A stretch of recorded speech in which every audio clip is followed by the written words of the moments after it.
Hola, bienvenidos a Radio Semilla, el podcast de la Red de Guardianes de Semillas. Yo soy Felipe Álvarez y este es un espacio donde hablamos de regeneración, de la tierra y de su gente. El invitado de hoy, Emilio Cobo. Él es experto en gobernanza ambiental, en gestión de paisajes, de ríos y costas. Él trabaja para la UICN que es la Unión Internacional para la Conservación de la Naturaleza. Él trabaja acá en la Oficina Regional de América del Sur, con oficinas en Quito. Y bueno, Emilio es experto también en el tema por el que le convocamos hoy. Un tema por demás complejo e importante, el agua. La gestión del agua, la gobernanza del agua. ¿Qué hacemos con nuestra agua? ¿De dónde la sacamos? ¿Hacia dónde va? ¿Cómo la almacenamos? ¿Cómo la tratamos? ¿Cómo la contaminamos? ¿Cómo la recuperamos? ¿Cómo la manejan las ciudades, los gobiernos? ¿Cómo lo hacemos los ciudadanos? Bueno, tuvimos esta conversación esperando que nos ayude un poco a visibilizar esta problemática y este tema tan importante que nos atraviesa a todos, ¿no? Todos usamos agua, todos somos agua y bueno, pues estamos manejándola de algunas maneras cuestionables, por decirlo menos, y al mismo tiempo tenemos también tantas oportunidades de manejar bien este regalo de la naturaleza que es el agua. Antes de dejarles con esta conversación, quiero hacer una pequeña aclaración. Las opiniones que se vierten en este programa son de carácter totalmente personal, sean del anfitrión o anfitriona o del invitado o invitada, porque como bien dice el nombre de la Red de Guardianes de Semillas, somos una red y la red no tiene voceros, no tiene representantes. Entonces las personas que hablamos en este programa hablamos a cuenta propia.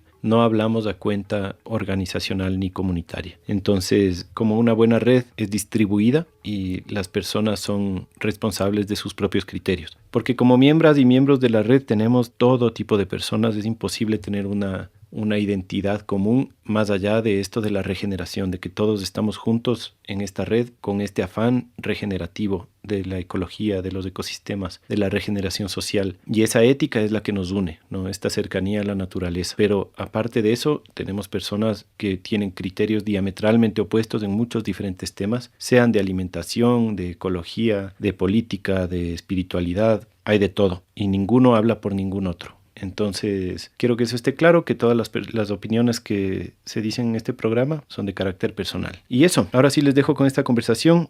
No se olviden de ver nuestra plataforma educativa, madresemilla.com. Ahí van a encontrar cursos súper interesantes, igual, todos relacionados a la regeneración. Muchas gracias por escuchar. Les dejo con la conversación con Emilio Cobo.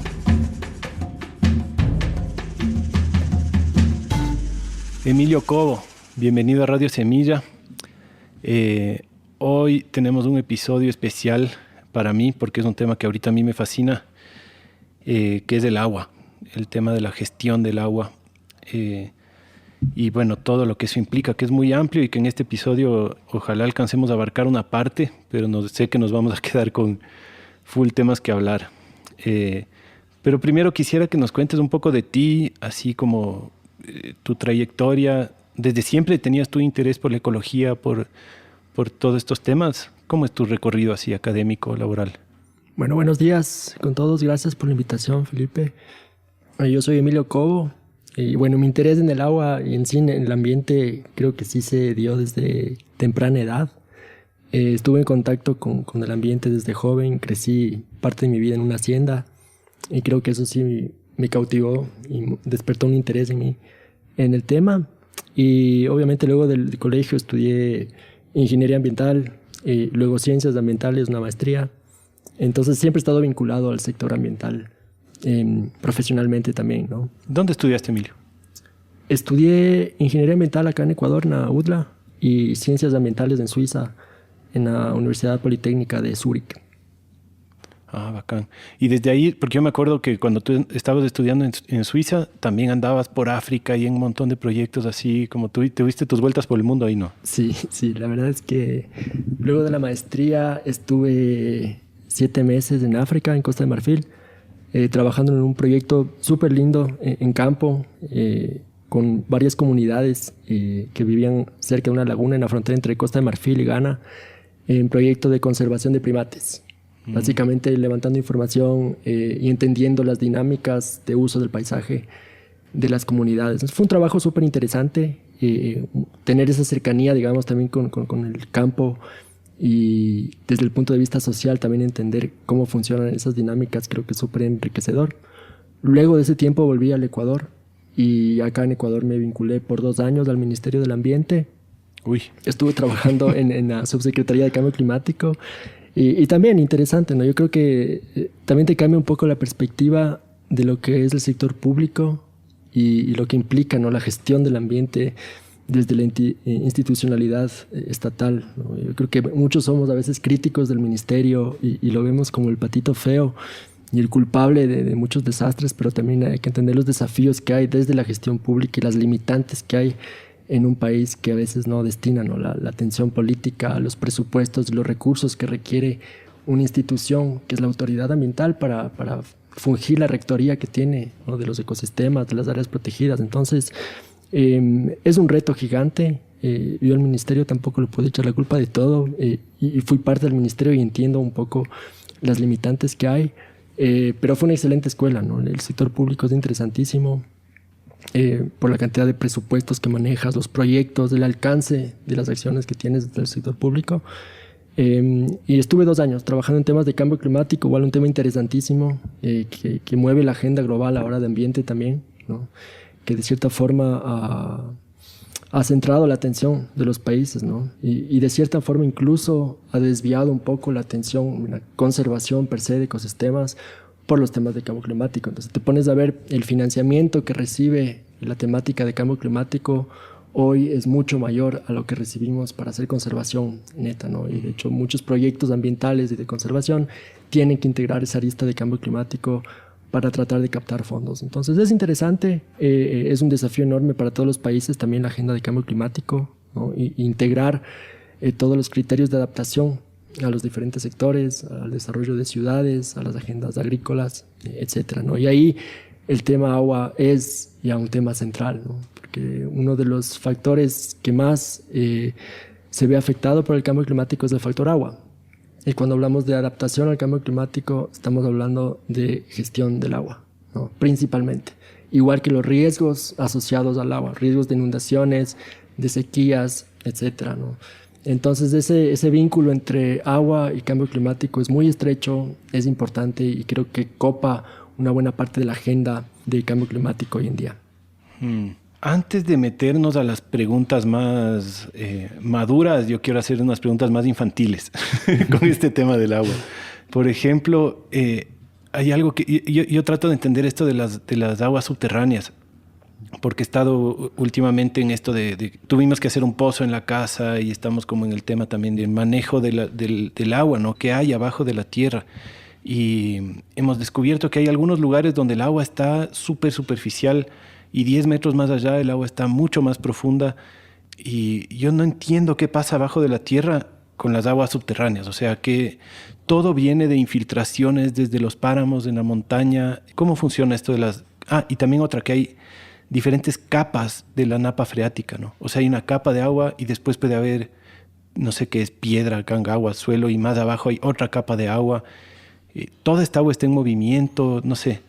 ¿Cómo funciona ese sistema de las aguas subterráneas? Sí, a ver, el tema de aguas subterráneas es fascinante, es súper complejo y es un tema también invisibilizado, ¿no? Porque como los acuíferos o los sistemas de acuíferos, porque ahora se habla más de sistemas de acuíferos, considerando que estos cuerpos de aguas subterráneos están interconectados unos con otros. Y como tú dices, en muchas ocasiones hay movimiento de agua y interacción entre esos cuerpos subterráneos. Entonces, es importante entender que un acuífero no es un cuerpo individual independiente, ¿no? Está conectado y depende de procesos, como tú dices, a nivel superficial, ¿no? Depende del tipo de acuífero. Lo que hay que tener en cuenta es que siempre el agua está contenida en un estrato de suelo, ¿no? Entonces, a veces la gente puede pensar que el acuífero es un cuerpo cavernoso, un vacío lleno de agua debajo del suelo, pero no es así. El acuífero es agua saturada, suelo saturado de agua. Que tiene que estar en movimiento, o sea, tiene que estar entrando y saliendo agua. Exacto, de ahí. Exacto, tiene que estar entrando y saliendo. Hay ciertos acuíferos que son acuíferos confinados, se llama, que son acuíferos que no tienen tanto nivel de interacción con la superficie ni circulación de agua. Estos acuíferos en muchas ocasiones no son utilizables, ¿no? Por la calidad de las aguas que nunca fueron circuladas. Pero la mayoría de acuíferos sí son aptos para el consumo y de hecho son una fuente estratégica de agua, ¿no? En la costa, por ejemplo, muchas poblaciones y agricultores dependen del agua de pozo, de acuíferos para subsistir. Quito tiene un acuífero debajo de la ciudad, el acuífero de Quito, ¿no? El tema es que estos acuíferos dependen de procesos sobre el suelo para poder facilitar su recarga. Por ejemplo, en el caso de Quito, un tema que ha despertado preocupación es cómo la impermeabilización de la ciudad por la construcción de superficies asfálticas y de concreto está afectando la alimentación de agua al acuífero, ¿no? Entonces empiezan a haber este tipo de procesos y el acuífero se ve comprometido. En otras ocasiones lo que sucede es la infiltración de contaminantes al acuífero. Una vez que un acuífero está contaminado, ya sea por el uso de agroquímicos, ¿no?, que terminan permeándose al acuífero, o por otras fuentes de contaminación, es imposible rehabilitar el acuífero, ¿no? Y lastimosamente esto es algo que no estamos haciendo un seguimiento. Entonces el tema de acuíferos es un tema descuidado. No sabemos cuánto se explota de los acuíferos en la costa del Ecuador, por ejemplo, cuántos pozos hay. Eso no está inventariado. Y obviamente hay acuíferos que están siendo sobreexplotados. Y cuando un acuífero se sobreexplota, es decir, que estamos sacando más agua de la que ingresa de forma natural a través de procesos de infiltración, estamos simplemente vaciando el acuífero y comprometiendo ese recurso estratégico. Entonces hay desafíos también a nivel de gestión de los acuíferos. En la costa, algunas ciudades, no sé cuántas, pero todo su sistema de agua potable depende del acuífero, ¿no? Por ejemplo, en Muisne, que es el lugar que yo conozco, el agua potable, entre comillas, es básicamente 1 hectárea donde tiene un montón de bombas sacando del acuífero, que además es súper superficial, ¿no? Totalmente. El tema ahí, Felipe, es que, a ver, en primer lugar, el agua del acuífero muchas veces es muy buena agua, porque el agua ya fue filtrada, ¿no?, hasta acceder al acuífero. En Muisne no, pero... No, a través del suelo. Lugares, el problema es con los acuíferos costeros es que cuando sobreexplotas el acuífero y estás al lado de la costa, hay un proceso que se llama intrusión salina, y es que el agua de mar empieza a invadir el acuífero y el acuífero se saliniza. Y ese es un tema también sensible que me parece que no se está prestando mucha atención ni acá ni en la región. Mencionaste la contaminación de los acuíferos que pueden ser por agroquímicos. Recién me estaba enterando también que el nivel de contaminación por químicos farmacéuticos es tremendo. Bueno, no sé en qué medida se contaminan los acuíferos con los desechos de las aguas grises de la ciudad, o casi todas las aguas grises se van directo al río, pero todo lo que son antibióticos y antibacteriales y medicinas más fuertes, ¿no?, de los mismos hospitales, de qué sé yo, de quimioterapias y de cosas, todo termina en el agua eventualmente. Sí, totalmente. El tema que tú mencionas se llama microcontaminantes, ¿no?, que son los contaminantes farmacéuticos incluidos ahí.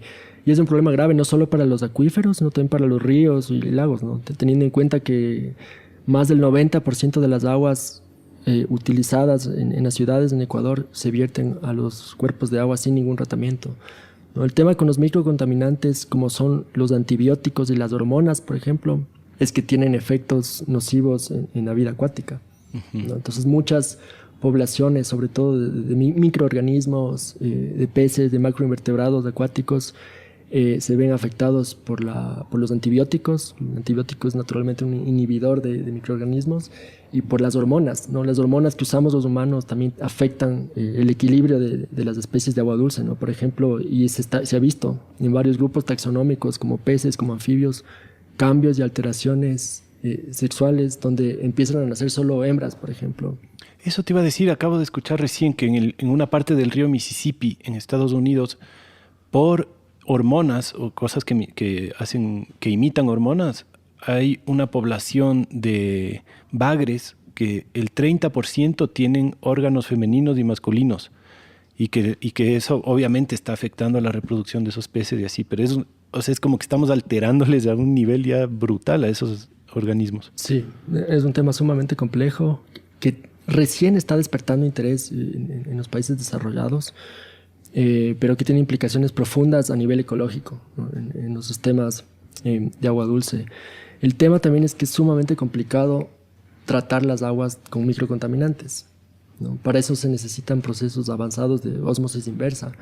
Entonces también las plantas de tratamiento convencionales no llegan a depurar y remover esos contaminantes, ¿no? Entonces sí es un problema, un desafío para las ciudades. E incluso con ósmosis, o sea, ¿cómo descompones estos químicos no se descomponen, capaz les logra sacar del agua de alguna manera, pero están en algún lado, ¿no? Y eventualmente van a llegar al agua otra vez. El agua está en todo lado, digamos, Sí. incluido en el aire. O sea, es un tema, oye.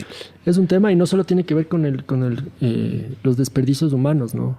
Porque, digamos, esto viene principalmente del consumo de medicamentos en el humano y en los desechos que se van al río, pero también, por ejemplo, a nivel costero, a nivel marino, hay este tipo de problemas con el uso de antibióticos y de hormonas en camaroneras o en muchas fincas de maricultura. Y ¿no? Ganadería también, ¿no? Creo que las vacas consumen más antibióticos que los humanos. En ganadería también. Y todo eso va a acuíferos y cuerpos de agua, ¿no? Por ejemplo, en Chile hay una pelea importante ahora entre los grupos que promueven la maricultura, ¿no? Que son estos cultivos de pesca en corrales en el mar, donde obviamente hay un suministro de antibióticos para evitar que haya el crecimiento de enfermedades. Y lo que sucede es que las bacterias se vuelven más resistentes a esos antibióticos. Pero esas bacterias luego salen al mar y atacan a otros organismos, que estas superbacterias, organismos que no están listos para poder resistir. Entonces se crean superenfermedades para otras especies, ¿no? A nivel marino. Entonces es un tema sumamente complejo el uso, y obviamente ahí hay un ámbito de trabajo que todavía queda por descubrir, ¿no? Y es limitar el uso de estos antibióticos, fomentar buenas prácticas, por ejemplo, en la producción de camarón. Hay varios sellos que ahora te limitan el uso de este tipo de componentes, pero es un desafío, ¿no? Al final, la cantidad de población que tenemos en el planeta que consume medicamentos y que todo eso va a parar a cuerpos de agua es alarmante. Y sin hablar del estatus que tienen los que producen estos químicos, en donde parecen ser casi inalcanzables, así de regular lo que producen y cómo lo producen, y tienen un estatus legal medio especial en donde ni siquiera tienen que dar cuentas de todos los químicos que se usan en las cosas que no son de comida. Ese es un problema, digamos, legal mucho más complejo. Totalmente, es un problema de gobernanza y es un problema global, como tú dices, transfronterizo, ¿no? Cuando hablamos de agua y de ríos, tengamos en cuenta que muchas veces esos ríos cruzan países y terminan en mares que compartimos todos. Entonces, son problemas globales. Y que además, si es que un país logra, que hasta ahora parece que no logran mucho, poner límites o regulaciones bien puestas, estas corporaciones se van a otro país nomás. No es que hay como alguien que les pueda decir ya dejen de producir así, ¿no? Sí, totalmente. Qué complejo. ¿Cuál es la diferencia entre un lago y una laguna? Si es que existe alguna, porque tal vez no existe. Y también su importancia, porque entiendo que crea microecosistemas y eso, no, su importancia general en la ecología. Digo porque aquí estamos asentados en un espacio que es lleno de lagunas, todos los Andes, en especial el norte, que es la parte que más conozco. Entiendo que Quito mismo, aquí estamos creo en lo que era una laguna, ¿no? Lo que es el acuífero de Quito, me imagino que antes el nivel era más alto y esto era una laguna. Entonces yo quiero entender un poco mejor esto de los lagos, las lagunas y cuál es su importancia ecológica y cuál es la diferencia entre esos dos. A ver, la diferencia, y ahí sí va a haber un par de versiones que vas a encontrar. Por un lado, te dicen que un lago tiene circulación, ¿no? Tiene un punto de entrada y un punto de salida. O sea, el agua de un lago discurre a otro lago o a un río. Una laguna es un cuerpo que no tiene una desembocadura y es más pequeño. Entonces, la otra definición que diferencia laguna del lago es que el lago es un cuerpo de agua más grande, más profundo, y una laguna es un cuerpo de agua más pequeño y menos profundo.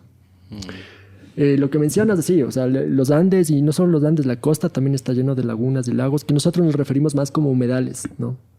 Hay de hecho una convención, la Convención de Ramsar, que fue creada para regular y proteger todos estos ecosistemas de humedal, y la definición de Ramsar de humedal incluye las lagunas, los lagos, los ríos, los estuarios y los manglares. Entonces, todos estos cuerpos están, digamos, estos ecosistemas están en la misma bolsa de la definición de humedales. Sí, son ecosistemas sumamente importantes, diversos. Nosotros en ecología nos referimos como a ecosistemas ricos en producción primaria, ¿no? Porque son la fuente de vida, generación de vida de microorganismos y de ahí hacia arriba, ¿no? Macroinvertebrados, peces, etc. Entonces, todo lo que son ríos, manglares, estuarios son ecosistemas ricos en el sentido de que nutren el resto del paisaje, ¿no? El agua, al ser un elemento tan vital, los ecosistemas ricos en agua también tienden a ser ecosistemas ricos en biodiversidad, ¿no? Entonces son estratégicos no solo para el hábitat acuático, sino también para el paisaje en general. ¿Por qué? Porque un montón de animales dependen de esos hábitats para conseguir sus fuentes de alimento, para abastecerse de agua. Por ejemplo, lagos y lagunas son los sitios que utilizan las aves migratorias como hábitat, ¿no? Cuando transitan y están en movimiento en grandes distancias. Y ustedes, si visitan lagunas y lagos, van a darse cuenta que hay una variedad interesantísima de aves, ¿no? Tanto en la costa como en la sierra. O sea, los lagos acá en los Andes, cerca de Quito, si visitan la Mica, el complejo de lagunas de Oyacachi, Papayacta, se van a dar cuenta que hay patos, gallinetas y una serie de especies de aves que son interesantes de ver, ¿no? Muy atractivas. Nosotros ni bien llegamos a Cotacachi, donde vivimos, hicimos una lagunita chiquitita, o sea, tiene 12 metros de diámetro. A los 2 meses llegaron patos, de una, así como que les hace falta espacios así. Y ahora mi suegra también tiene unas lagunas y hay unos cormoranes que se han hecho como el espacio en donde van a reproducirse así. Esas lagunas igual no estaban antes, me imagino que ahora hay menos lagunas que antes, ¿o no? Hay menos lagunas naturales, pero creo que hay más cuerpos de agua artificial, por ejemplo, reservorios. Te digo esto porque también claro, por donde tengo una finca tenemos reservorio y en ese reservorio están parando patos, de hecho algunas aves que son más de la costa hemos visto ahí, las utilizan, ¿no? El problema es que muchas veces esos son cuerpos de agua que están contaminados, entonces también las aves terminan en una trampa porque pueden llegar a consumir agua contaminada o estar en ambientes, en hábitats que tienen una alta toxicidad. Entonces sí es un problema y naturalmente sí hemos perdido, ¿no? Superficie de humedales. A nivel global las cifras sí son alarmantes, son de los ecosistemas más amenazados, ¿no? Y mucho ha sido por el caso de Quito, por ejemplo, que drenó su humedal para construir ciudades. En la costa acá en Ecuador vemos muchos casos de zonas de humedal, zonas pantanosas que se han drenado para expandir la frontera agrícola, o por ejemplo los manglares en Guayaquil y todo el ecosistema estuarino de Guayaquil, que Guayaquil se expandió a costa de talar y de invadir esas superficies riquísimas de ecosistemas acuáticos. Entonces hay varias causas, ¿no? Entre esas la deforestación, la expansión urbana y la expansión de la frontera agrícola que están afectando la pérdida de estos hábitats, ¿no? Y degradación. ¿La laguna de Quito fue drenada a propósito? La laguna de Quito fue modificada para permitir la expansión de la ciudad, ¿no? Eso fue modificándose de a poco. Estamos entrando ya a hablar de este tema de lo que son las infraestructuras, digamos, de cómo hay humedales naturales y cómo el humano interviene en esos humedales, ¿no? Y hasta ahora, históricamente, hemos hecho huevadas con los humedales, ¿no? Pero de lo que veo, tu trabajo también tiene mucho que ver con cómo hacer intervenciones más inteligentes o más sostenibles, porque hay cosas que se necesitan, es decir, unas puede ser para producción mismo, pero también tenemos hidroeléctricas y también tenemos un montón de intervenciones que hacemos en los humedales y que históricamente lo que hemos hecho es meter cemento como animales, tapar todo, y eso se ha probado súper ineficiente con los años, ¿no? ¿Cómo es el nuevo paradigma de la intervención humana en los humedales?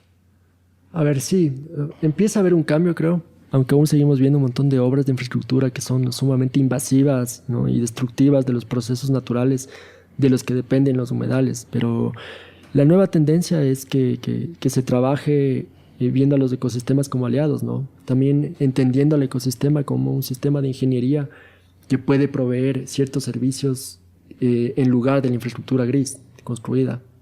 Entonces hay toda una tendencia desde las organizaciones de conservación, por ejemplo, se habla mucho ahora de las soluciones basadas en la naturaleza, que son básicamente cómo podemos usar los ecosistemas para resolver desafíos de la sociedad. Por ejemplo, de energía, alimentos, provisión de agua, pero obviamente desde una perspectiva respetuosa con esos procesos naturales. Entonces, hay formas y formas de hacer las cosas. Como tú dices, hay ciertas obras que son necesarias de hacer. La hidroenergía, de ciertas formas, es un tipo de fuente energética que es necesaria, siempre que esté bien hecha, ¿no? Y bien planificada y minimice impactos, ¿no?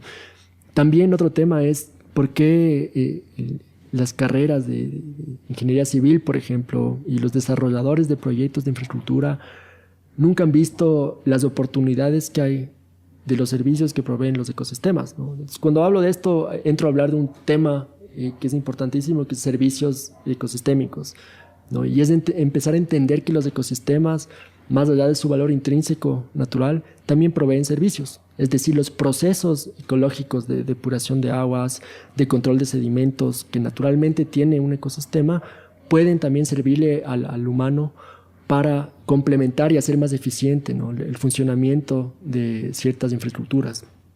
Uh-huh. Te pongo un ejemplo. Una represa, por ejemplo, hidroeléctrica, por lo general se ve afectada por la cantidad de sedimentos que luego de unos años se acumulan en el embalse, ¿no? Remover esos sedimentos del embalse es caro. Dragar embalses es algo muy caro. Cada metro cúbico de tierra que se remueve tiene un costo alto. Versus cuánto cuesta reforestar y proteger la cuenca hidrográfica para que sea el ecosistema vegetal el que retiene los sedimentos y controla esos procesos de erosión, ¿no? Entonces hay un tema económico también, y creo que toda la narrativa de servicios ecosistémicos nace un poco de esa intención de poder visibilizar esos roles y esas funciones que hay en los ecosistemas y que hoy están invisibilizadas y no son consideradas en proyectos de desarrollo o de infraestructura. Sí, esto de las hidroeléctricas es brutal. Yo te contaba que conocí Manduriaco así de lejitos, ¿no? No es que sé todos los detalles de Manduriaco, pero esta, para los que no saben, es una hidroeléctrica que está en el noroccidente de Pichincha. Creo que es una de las más grandes que se hizo en los anteriores años. Es una hidroeléctrica que alimenta el río Guayabamba, que es el río más contaminado, o uno de los más contaminados del país, que lleva básicamente toda la mierda de Quito y de todo lo que va por delante, ¿no?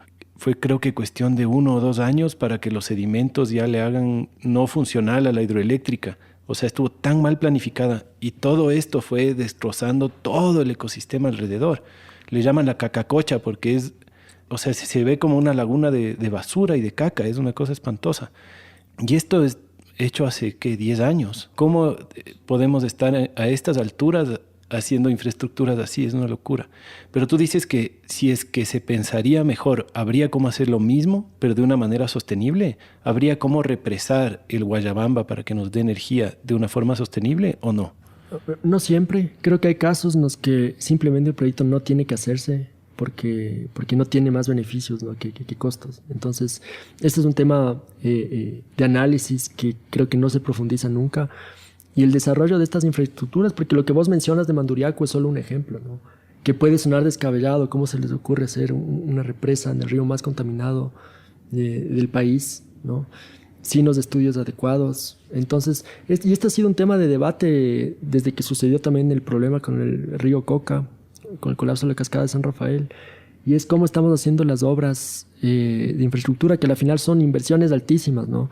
Y este es un tema importantísimo porque el mayor volumen de inversiones del Ecuador en los últimos 10 años han sido obras de infraestructura hidráulica, y muchas de esas obras han sido asociadas a impactos fuertes en los ecosistemas y poblaciones aledañas, y a sobreprecios y a casos de corrupción. Entonces, claro, cuando tú dices podríamos hacer estas obras de forma más sostenible, o sea, sí, pero eso tal vez ya compromete las oportunidades que hay para corruptelas, para argollas de poder, que son los que toman las decisiones grandes a la final, y el costo es ese, ¿no? Que tenemos una serie de infraestructuras que en muchos casos están funcionando mal, han generado impactos grandísimos en los ecosistemas y no están dando los beneficios que fueron proyectados en un inicio, ¿no? Y este es un patrón no solo acá en el Ecuador, sino en todo el mundo.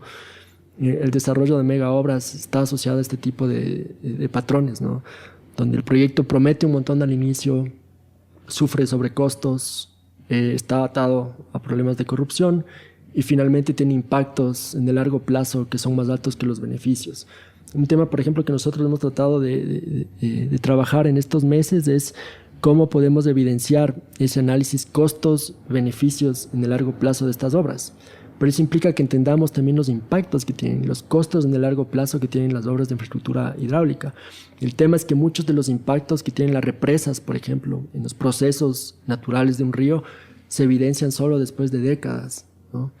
y son impactos importantes porque cambian, por ejemplo, la retención de sedimentos y el cambio de los caudales de un río por la interrupción de una represa genera impactos a nivel de especies acuáticas, pero también de la fluviomorfología del río, ¿no? Fluviomorfología, ¿qué es eso?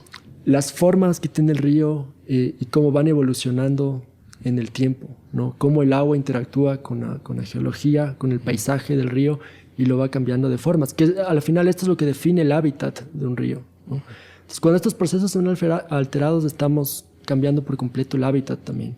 Y eso tiene impactos no solo para las especies, sino para las poblaciones que dependen de esas especies y recursos hidrobiológicos que llamamos.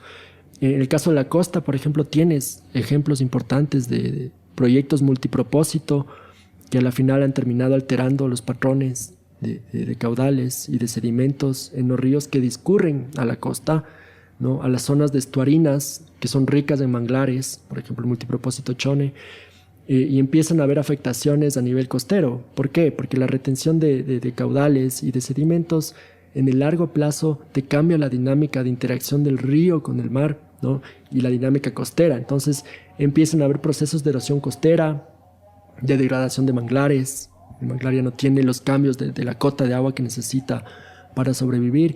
Y esa degradación se traduce en pérdida de biodiversidad y compromete los medios de vida de las poblaciones que dependen de esos manglares, ¿no? De la cosecha de concha, de cangrejo, para subsistir. Entonces, ese son el tipo de impactos que no se consideran al construir la obra, ¿no?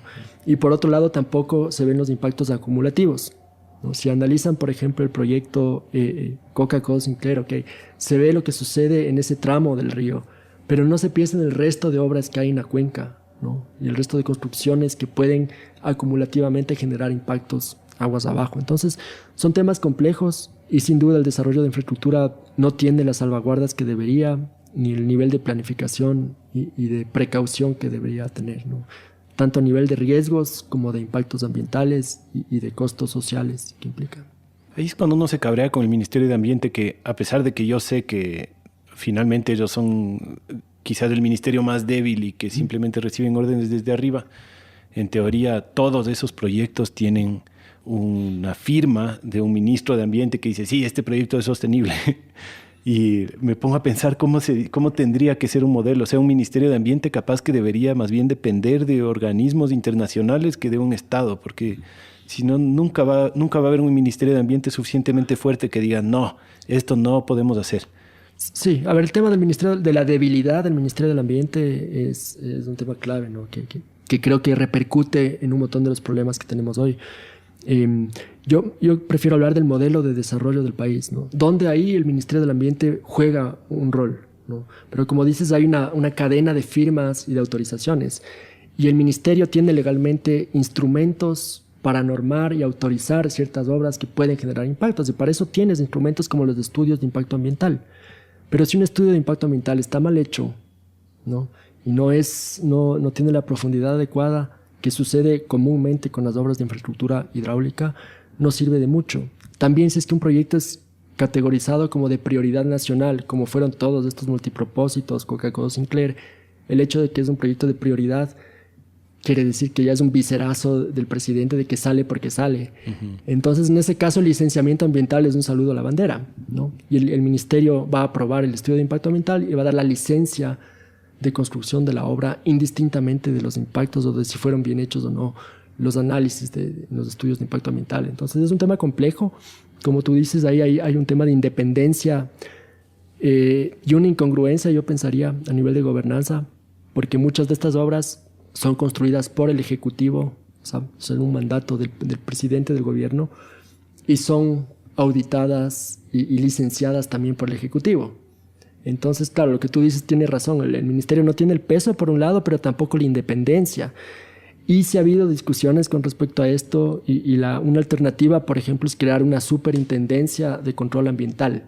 La superintendencia, de cierta forma, tiene un poco más de independencia y permitiría que estos procesos sean más rigurosos y que si el Estado está haciendo una obra que tiene impactos o que no puede darse una licencia ambiental, por más que sea prioritaria, no la tendrá, ¿no? La superintendencia también tiene una potestad más independiente para sancionar sancionar a los municipios que no están tratando aguas, a las empresas que no están siendo responsables con la gestión de desechos, por ejemplo. Entonces, sí, hay un tema de gobernanza sumamente complejo y eso ya depende también de la relevancia que le da un gobierno a la agenda ambiental. Lastimosamente, y como hemos sido testigos estos últimos años, décadas, ningún gobierno le ha dado la importancia que merece al ámbito ambiental, ¿no? Lo que es una pena porque dependemos no solo a nivel social, sino nuestra economía depende de la salud y de la estabilidad de los ecosistemas. Mencionas esto del manejo de aguas residuales. Recién tuvimos un invitado, el José Cueva. Él estuvo de director de planificación del municipio de Cotacachi y entraron con todo un grupo activista para tener un impacto positivo en el ambiente. Ese era como todo su objetivo, la minería y los temas ambientales. Y me dijo que pasó todos los años que estuvo ahí tratando de hacer por lo menos un proyecto que sea sostenible, un proyecto de gestión de residuos, y decía que era imposible. O sea que todo el sistema está diseñado de una manera en la que ya sea que las empresas que pueden aplicar, digamos las únicas que están en capacidad de aplicar a los concursos públicos, ya tienen un modus operandi muy difícil de penetrar y que todo necesita una firma de algún ingeniero que tiene por obligación que solo firmar proyectos que están hechos con cuadrados de cemento, y que en todo el tiempo de gestión que tuvieron ahí no pudieron hacer un solo sistema de agua que sea sostenible. Entonces, a mí me preocupa eso, porque de lo que entiendo no hay un proyecto en el país que las aguas de una ciudad sean tratadas antes de botarse al río. ¿Cómo crees que es el camino para poder comenzar, por lo menos, a ser un ejemplo de un tratamiento de agua sostenible, ya sea de un pueblo, de una ciudad, ¿cachas? Dejar de contaminar el agua está más jodido. ¿Cómo la tratamos antes de botarle al río y a los acuíferos? Sí, es un desafío gigante. Bueno, acá en Ecuador sí tenemos un ejemplo, que es la ciudad de Cuenca. Etapa, la empresa pública de agua en Cuenca, tiene desde hace unos 15, 20 años una planta de tratamiento que funciona bastante bien. Es la única del país en realidad que funciona. Ah, qué bueno, no sabía eso. Pero sí, el resto de ciudades no tiene la capacidad. Acordémonos que este es un mandato de los municipios, ¿no? El tratar las aguas. Y para eso incluso hay presupuesto. Pero no hay las capacidades. Como dices, hay una cadena de acontecimientos inverosímiles en cuanto a las aprobaciones de estas plantas, a los condicionamientos que se dan, falta de capacidades técnicas en los municipios, y otras que las pocas iniciativas que ha habido han funcionado pocos meses o años, ¿no? Yo te hablo, por ejemplo, de casos no solo en Ecuador, en Perú y en Bolivia hemos visto muchas veces esto. Ciudades que construyen su planta de tratamiento, funcionan bien el primer año, el segundo año, y después por falta de manutención y de operatividad, de capacidad operativa, terminan colapsadas. Y claro, tampoco consideran el crecimiento poblacional y la cantidad de agua a tratar, que crece, se incrementa también con la expansión de las ciudades. Entonces es un desafío gigante, y un desafío que mientras más tiempo perdemos en solucionar, más difícil va a ser solucionar, porque tienes que cada vez tratar más cantidad de agua y tienes menos espacio disponible para plantas de tratamiento. Te pongo el caso en Quito. Quito tiene la planta de Vindobona, que está diseñada. En teoría va a ser la planta de tratamiento de aguas de Quito, que está ubicada al norte, ¿no? Al lado del río Guayabamba, en la zona de Calderón. El municipio tiene este proyecto en las manos desde hace ya casi 10 años y hasta ahora no ha sido factible financiarlo. Es decir, la ciudad prefirió invertir en el metro, ¿no?, que invertir en la planta de Vindobona. Entonces, hay un tema ahí político, en primer lugar, que las plantas de tratamiento no generan votos y eso es en todo lado, ¿no? Pero a falta de eso es el gobierno central y las instituciones del gobierno central que tienen la potestad de sancionar y de condicionar el apalancamiento de fondos a los GADs, ¿no?, para que destinen esos fondos al tratamiento de aguas. Pero eso no ha sucedido y por eso es un problema gigante, ¿no? Increíble que no... Nosotros a veces decimos que los ríos son una especie de bastardos institucionales porque no hay nadie que vele por su salud. Y es verdad, el Ministerio del Ambiente no se encarga en realidad parcialmente de algunas cosas, pero no se encarga de la salud del río, ¿no?, y de la integridad ecológica del río. La ex Secretaría del Agua, que ahora es parte del Ministerio del Ambiente y Agua, tampoco tiene un mandato claro sobre los cuerpos fluviales, y los municipios tampoco. Entonces, a la hora de sancionar y de aplicar ley, tenemos ahí un vacío de gobernanza que tiene que ser resuelto. Yo tenía para ti la pregunta de cuáles son los principales desafíos que enfrenta nuestra región con respecto a la gestión del agua. Y creo que vamos topando eso, ¿no? Como ¿crees tú que es uno de los principales desafíos? Sí, yo le pondría a la gobernanza como un desafío central, porque, a ver, si bien tenemos desafíos como la escasez de agua, la contaminación de cuerpos de agua, que compromete la disponibilidad de agua para el consumo humano, y también temas de contaminación de ecosistemas de agua dulce, que son problemas de agua también. Muchos de estos problemas están catalizados por la falta de una buena gobernanza. Y cuando hablo de gobernanza, estoy hablando de cómo decidimos en la gestión del agua, de cómo están nuestros marcos políticos, marcos normativos, las instituciones, las capacidades institucionales y también cómo la sociedad civil, cómo nosotros estamos siendo partícipes y colaboramos en esto, ¿no? O sea, que hay que acordarnos que cuando hablamos de ambiente no podemos echarle toda la responsabilidad al gobierno y al Estado.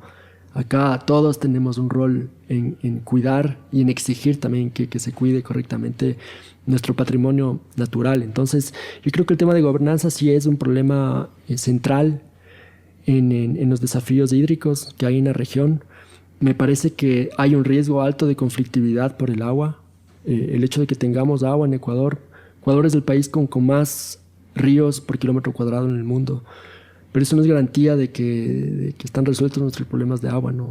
Hay conflictos en el campo, conflictos por el agua, conflictos serios por acaparamiento de agua. O sea, hace 2 meses hubo una protesta importante, una movilización indígena en la provincia de Cotopaxi por el agua que se estaban llevando varias fincas florícolas y hortícolas. Y estos son problemas que solo van a crecer a futuro, ¿no? En la costa igual hay problemas y quejas de campesinos donde estos grandes proyectos de multipropósito están sirviendo para irrigar solo las haciendas de grandes productores de banano y no a los productores pequeños. Entonces, hay un tema complejo, por un lado estructural, de la infraestructura y del servicio que está dando esta infraestructura y del envejecimiento de esta infraestructura. Todos los canales del río del país están en un estado bastante débil. Solo en el sector hídrico rural, en lo que es riego, el sistema de riego tiene pérdidas de sobre el 60%, ¿no? Es decir, el agua se pierde, se infiltra y no está llegando a los agricultores. Por otro lado, hay un montón de ineficiencia en el uso del agua. Vemos prácticas de riego súper ineficientes. En el campo se desperdicia el agua. Y hoy es un problema, pero futuro va a ser un problema más grande, porque va a haber menos agua. Y lo que nos indican los modelos de cambio climático es que el cambio climático va a tener más estrés en los recursos hídricos, ¿no? Acá en Ecuador, por más que los modelos nos indiquen que en ciertas zonas va a llover más, no necesariamente quiere decir que esa agua va a estar distribuida homogéneamente a lo largo del año, ¿no? Puede que tengamos 2 meses de lluvias súper fuertes, pero después 3 meses de una sequía extrema, y creo que eso ya hemos estado viviendo estos últimos años, ha sido evidente, y se ha traducido en pérdidas para el sector agrícola, en incendios forestales como nunca hemos visto en los páramos, en los Andes acá. Y en otros países es más crítico aún, ¿no? Nosotros trabajamos bastante con Bolivia y con Perú. Y ahí, por ejemplo, el retroceso de glaciares sí implica que las poblaciones que dependen de esa agua en verano tengan ese recurso ya comprometido, ¿no? Acá en Ecuador tal vez es distinto porque en los Andes el aporte de los glaciares a la recarga de acuíferos y de lagos es mucho menos importante que en la zona de los Andes centrales, en Perú y en Bolivia. Entonces sí, hay varios aspectos que afectan el agua. Yo mencionaría la gobernanza como el top, pero cambio climático, contaminación, falta de infraestructuras adecuadas y desplanificación, ¿no? Una falta de planificación en el crecimiento de ciudades es alarmante. Creo que ese tema de planificación no se toma muy en serio, no solo en Ecuador, pero en toda la región. Hay muchos procesos de migración rural-urbano que implican que las ciudades empiezan a crecer más rápido y de forma desordenada, y eso tiene una implicación para el agua, porque los municipios tienen que proveer a esos nuevos barrios que van creciendo en zonas altas, aquí en Quito se ve claramente, de agua potable, de alcantarillado, en zonas que son difíciles de construir esto, ¿no? Entonces crece un desafío cada vez más grande, y por eso te digo que mientras más nos demoramos en resolver los temas de tratamiento de aguas, de provisión de aguas y de protección de los ecosistemas de agua dulce, menos tiempo vamos a tener para poder resolverlos de forma eficiente, ¿no? O sea, hay casos positivos también. Creo que Quito tiene un ejemplo bueno de gestión, al menos de fuentes de agua, que a través del Fondo de Agua de Quito, no sé si saben ustedes, pero un porcentaje de la tarifa de agua que pagamos a la empresa pública de agua en Quito se va a un fondo, que es el Fondo de Agua de Quito, el FONAG, y este fondo se encarga de proteger las fuentes de agua en los páramos, de diversas formas. Una forma es comprando tierras en los páramos y protegiéndolas. Otras es trabajando con las personas, con las comunidades que viven en estas zonas que son fuentes de agua, por lo general páramos, y haciendo planes de gestión de incendios, planes de manejo de ganado, por ejemplo, para que no afecten el pajonal, que al final es un servicio que ofrece el pajonal, es la recarga de agua en época de estiaje. Entonces, ese es un buen ejemplo. De hecho, el FONAG es un ejemplo ahora mundial de buena práctica, ¿no?, municipal de protección de fuentes de agua. El municipio de Guayaquil creó recientemente el Fondo de Agua de Guayaquil, que está trabajando en la cuenca del Daule.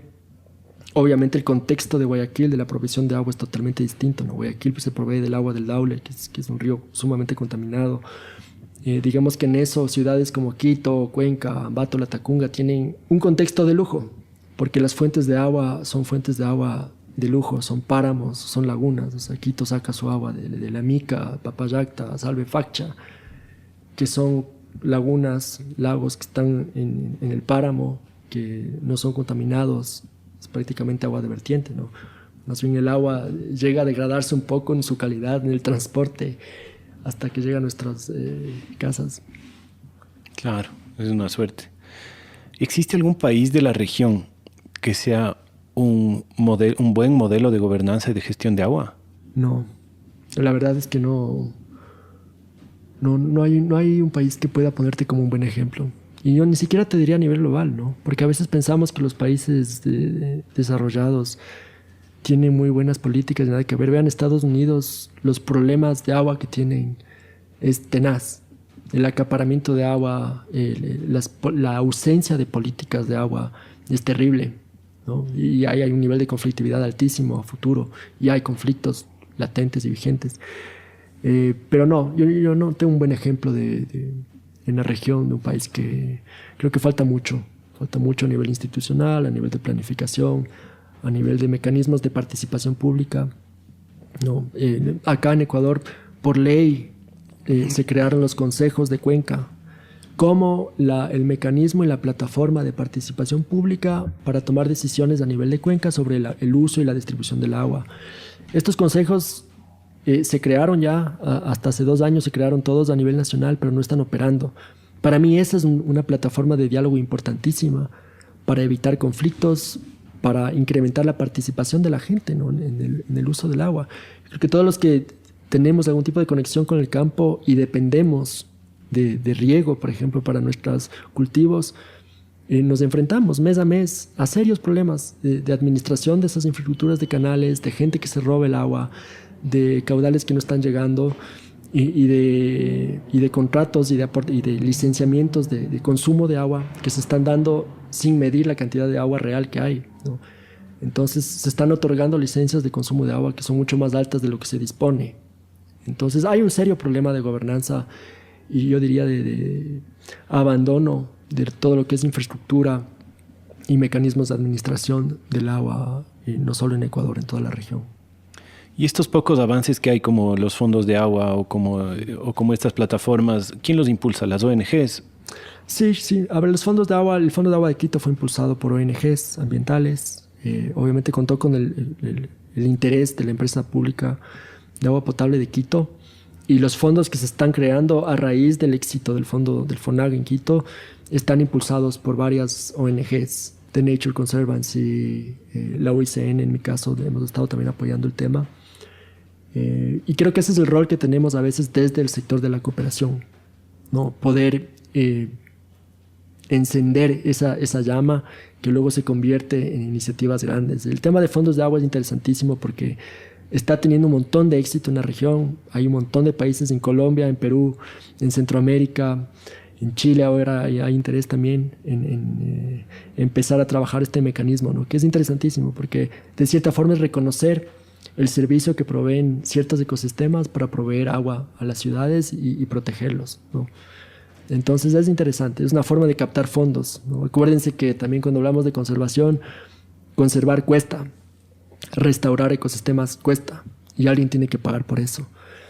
Y obviamente a la ausencia de los estados, del interés de invertir en protección, por ejemplo, en proveer los recursos necesarios para conservar todo el Sistema Nacional de Áreas Protegidas. El Sistema de Áreas Protegidas en Ecuador está en un estado también crítico, porque se ha reducido su personal, menos guardaparques, menos recursos, y son áreas que están sujetas a invasiones, a tráfico de vida silvestre, a incendios. Entonces, sin recursos y sin capacidad no puedes tú proteger tu Sistema Nacional de Áreas Protegidas. Y a falta de ese interés, digamos, de los gobiernos centrales en darle el apoyo político y los recursos financieros a un Ministerio de Ambiente, por ejemplo, para que se encargue de ejercer el rol que necesita, me parece que las ONGs, la sociedad civil y diversos colectivos pueden hacer un rol, ¿no?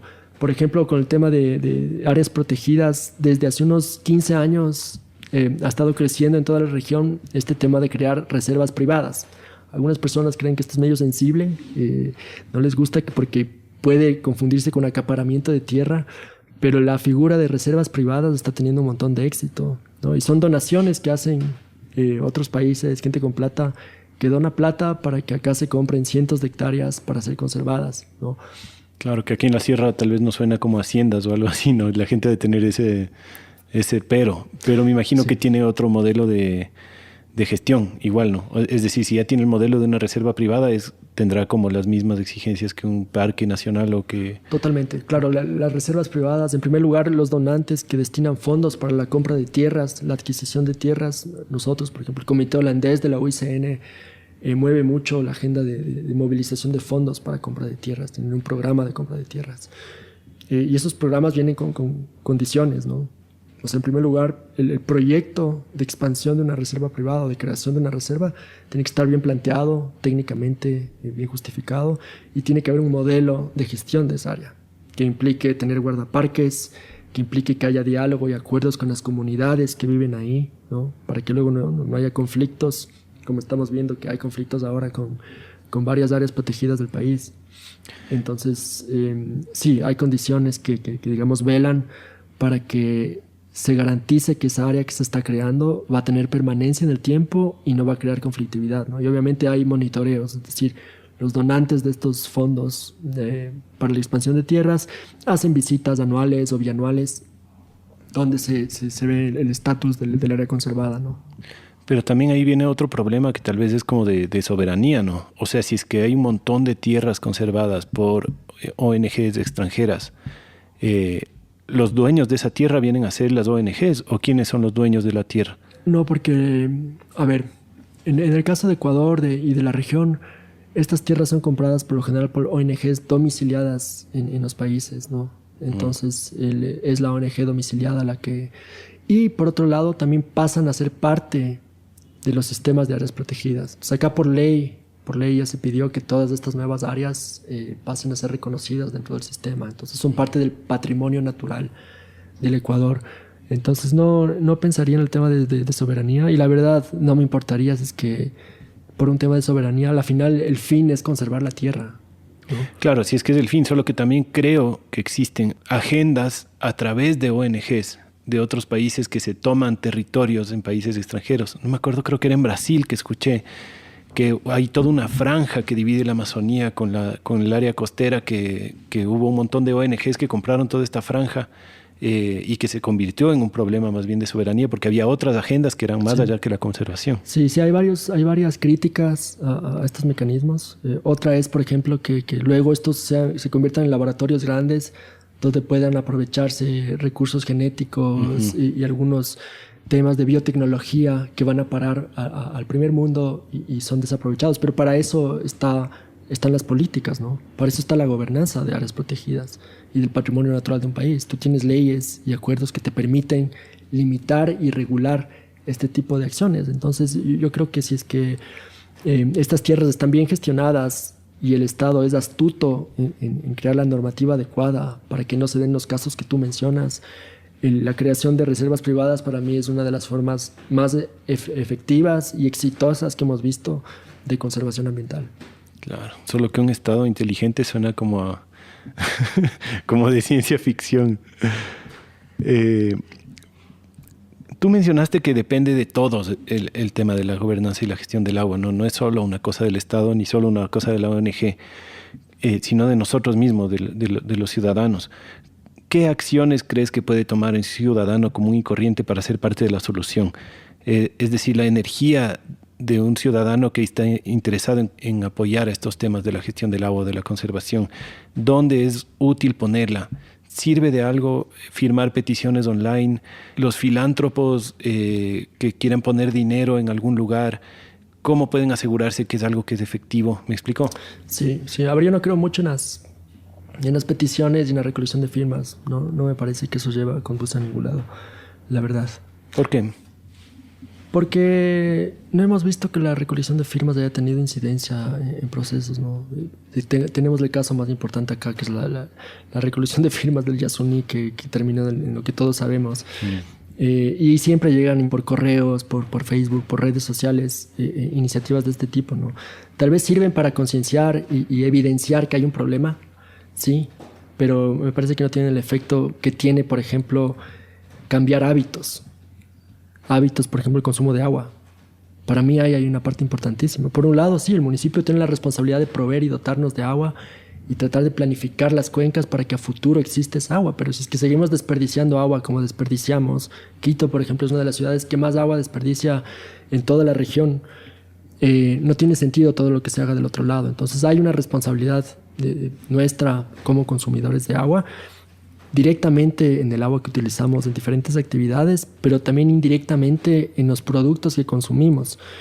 Y ahí entra un tema importantísimo del tema agua, que es la huella hídrica de los productos que consumimos, sobre todo de los alimentos.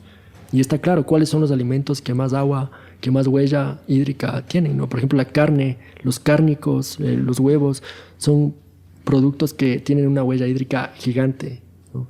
Los cárnicos industriales. Los cárnicos industriales, claro, porque implica el agua que tú usas para crecer el pasto, ¿no? El agua que usas en todo el proceso de desposte del animal.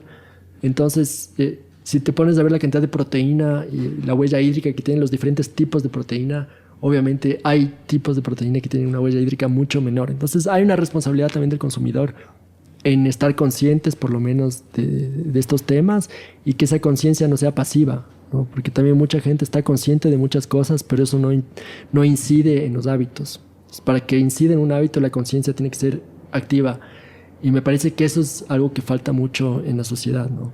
Gente que está consciente de ciertas cosas, pero que no llega a cambiar su hábito o sus decisiones, por más que esté consciente. Y por otro lado, creo que también podemos hacer mucho a través de a quién elegimos como autoridades, ¿no? A través de los diferentes mecanismos democráticos. Por un lado, estar conscientes que estamos eligiendo a autoridades que tienen propuestas sólidas de una agenda ambiental, y por otro lado, que como sociedad civil también estamos usando los mecanismos de protesta y de queja para que se aplique la normativa, ¿no? Yo no creo que el Ecuador tiene una mala constitución o que no es verde la constitución. En ese sentido, a nivel regional, yo sí diría que el Ecuador tiene instrumentos de constitución y de marcos normativos que son relativamente modernos comparados con otros países, pero que, claro, no son aplicados. Y ahí la sociedad civil sí tiene un rol, ¿no? En exigir que se apliquen. Pero sí, es un tema sumamente complejo. Creo que también hay mucha apatía hacia el Estado y se separa a la gente del Estado. Y no se piensa que la gente es del Estado también, que tiene un rol y que tiene una responsabilidad en exigir y en pedir cambios, ¿no? Y ser partícipe de esos cambios. Claro, si le vamos a exigir al Estado que regule la contaminación del agua, por lo menos tenemos que tratar de regularnos nosotros mismos en la contaminación del agua. O sea, ¿en qué medida estás contaminando tu propia agua? Además de las cosas que consumes, ¿no? Y creo que hay que partir de la premisa que tú mencionaste, la incapacidad que hay del Estado, ¿no? Por más que seamos optimistas, tenemos que ser realistas que las capacidades de acá a nivel político son limitadas. Los municipios no van a... Mira lo que está sucediendo solo con los lixiviados del depósito de basura de Quito. Está en emergencia desde hace años. Está en emergencia desde hace varios años y no se ha hecho nada. Ese es un problema gravísimo. ¿no? Y que está todo el rato cayendo los lixiviados al río. Claro, desde eso es hace una años. falta de previsión, falta de planificación. Acuérdate que el depósito de basura tiene que haber sido clausurado ya hace años y movido a otro lugar, porque ya dio el tope de su vida útil.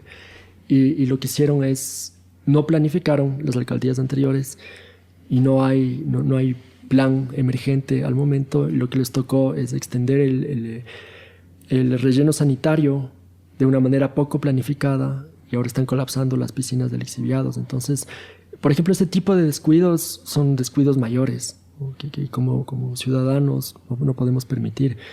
El tema es cómo planteamos en las agendas de autoridades y de nuevos alcaldes que este tema sea tomado en serio, ¿no? Tanto gestión de basura como gestión de aguas residuales. Uh-huh. Bueno, a mí me encantaría seguir hablando de millones de estas cosas, pero creo que es demasiada tela que cortar. Ojalá podamos hacer otro episodio después con algún otro enfoque en donde podamos seguir profundizando estos temas. Tal vez hay algún mensaje final, alguna cosa que quieras decir a los oyentes antes de cerrar. O sea, simplemente que nos informemos bien, ¿no? Creo que hay un montón de información disponible de los problemas que estamos enfrentando a nivel ambiental y que todos tenemos un rol de una u otra forma en aportar a generar un cambio. Y visiten las áreas protegidas, visiten los ríos y vean los problemas que hay. Hablen con la gente que está cerca de proyectos de infraestructura hidroeléctrica, por ejemplo, que está debajo de multipropósitos. Vayan al campo y hablen con la gente y pregúntenles cuáles son los problemas que tienen con el riego, ¿no? Con el cambio climático. Creo que a veces también la vida urbana nos desconecta un poco de la realidad en el campo y eso puede que invisibilice un montón de los problemas, ¿no? Bien, buenazo. Y eso estamos tratando de hacer aquí en Radio Semilla, informar lo más que podamos. Así que eso. Muchas gracias, Emilio. Nos vemos en una próxima ocasión. A ti, Felipe, de Radio Semilla. Un gusto.